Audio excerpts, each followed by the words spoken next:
So, Alex, this was a big one for you that we caught and discussed early in our work together. So, I'd love for you to go down memory lane with me for a bit and share what was going on with your AI usage when we first connected on this project, and if there's anything you're doing differently today. It's funny you describe it as memory lane because I realize even memory lane has been redrawn for me because when I started thinking about this question, you know what I did was I got my AI to look through my computer history and figure out how my patterns have changed. Like I don't even bother to try and remember anymore. It's one of those examples of outsourcing to the AI.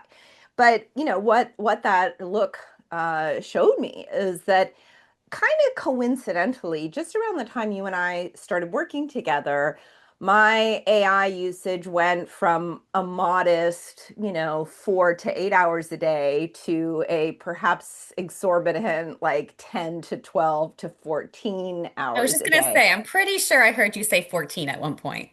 Yeah. Yeah, it was. It really, I mean, literally, I was like waking up, working all day, finding it really, really hard to tear myself away because I was doing all this super cool, fun building with AI, talking to the AI about the building more stuff. And it always just felt like I was like one more prompt away from the next cool thing. And so it'd be hard to go to sleep. And then I would go to sleep and wake up really early and not be able to go back to sleep because I was so curious to see what the AI had done overnight, or I had an idea in my sleep, like I was dreaming about AI and I would wake up with an idea of the next thing I wanted to do, and then I couldn't wait to get back to my computer. And I felt really, really.